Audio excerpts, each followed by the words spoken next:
So, a very good evening to one and all.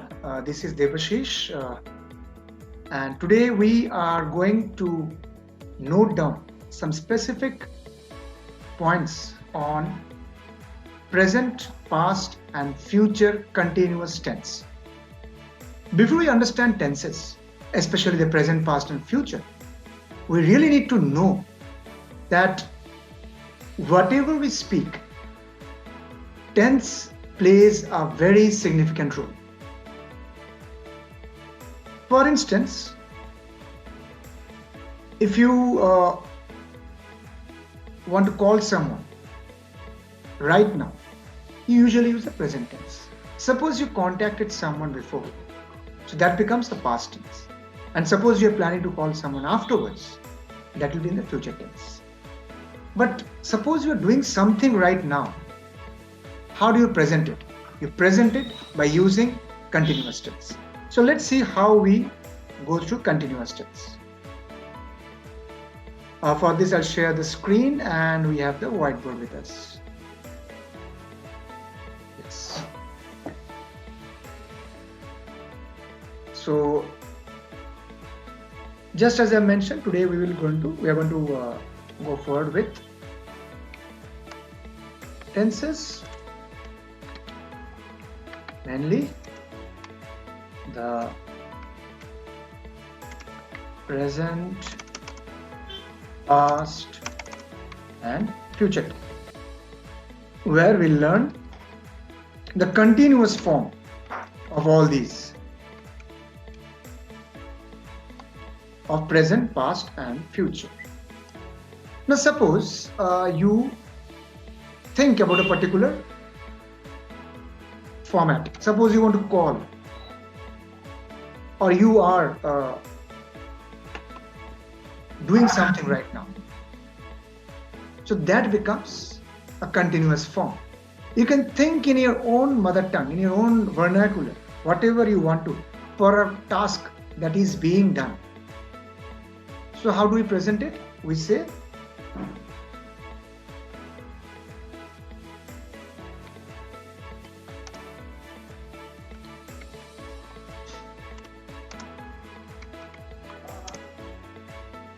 suppose you are telling this because there is ing, but you may be confused, why am I using am and not have and not anything else? So these we will take up after some time.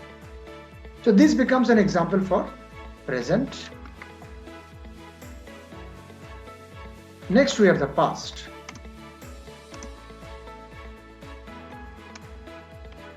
I'll take the same verb for better understanding.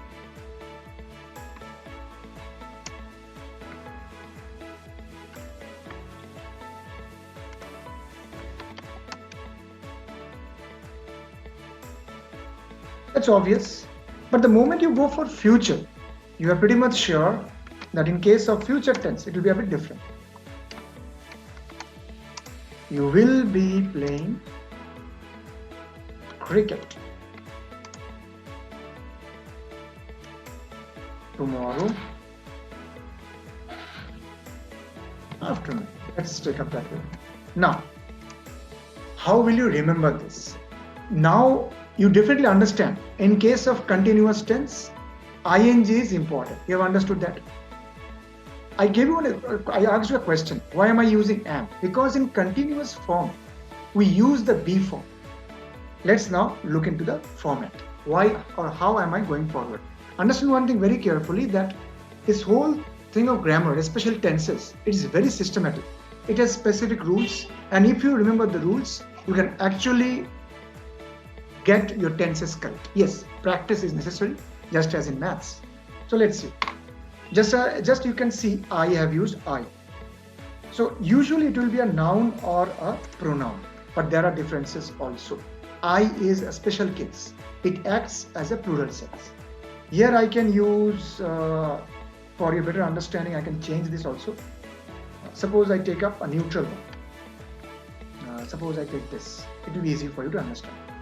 He is playing, because the moment I use I, so you might have a problem with we or do. So let me take up this. let me take up this. Okay, so here we see the example. Present tense, he is playing, present continuous tense, he is playing cricket today. Past tense, he was playing cricket yesterday afternoon. He will be playing cricket tomorrow afternoon. Okay, so what we see, we are using a noun or a pronoun. Along with that, we are using a be form.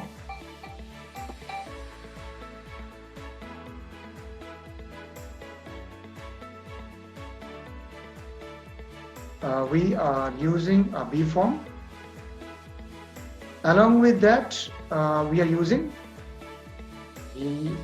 be form, then be this, it comes the first form of the verb, which we consider as V1 plus ing, plus you may mention the object. You may mention, you may not mention. That is not that much significant, because obviously in order to complete the sentence we will need the object. So this much is understood. Students who have at least some sort of an idea, it is not mainly for the preliminary stage, definitely.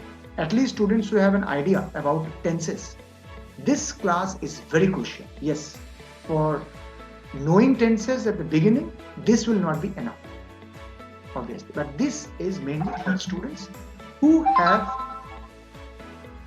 a better comparatively an understanding of tenses. So noun pronoun can be anything. Noun can be Ravi, Raj, Nikita, Nishan, anyone. That is, pronoun can be he, she, it, they, we, I, you. Based on that, the be form will change. If it is plural, there will be a plural be form. If it is singular, it will be a singular be form. So these things have to be known. And students definitely who are into this practice, they know the be form, the have form, the do form. These things are very crucial. Along with that, V1, we also tell first form of the verb, second form of the verb, third form of the verb, and ing. Ing is very crucial for continuous tense. So I am using is, was, be, etc. Why? Because we are using the be form. If it is continuous, ing has to be there. So these two parts are very crucial. It has to be there. Now, I will mention one more thing here, just for your better understanding. For your better understanding. In case of future tense, it will or shall be will be there. Let me put this here. It will be better for our understanding.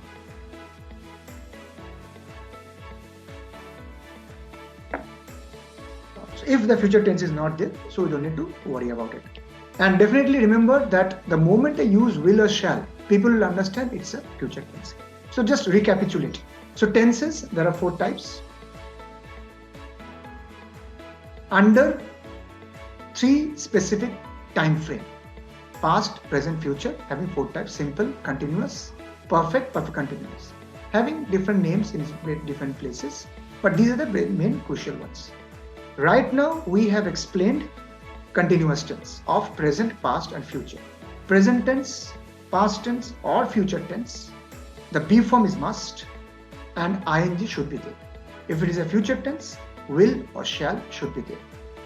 So with this, we come to an end of our today's short class on continuous tenses of present, past and future. Thank you, and thank you very much for being with me. And this is Debashish again signing off for today. Thank you very much.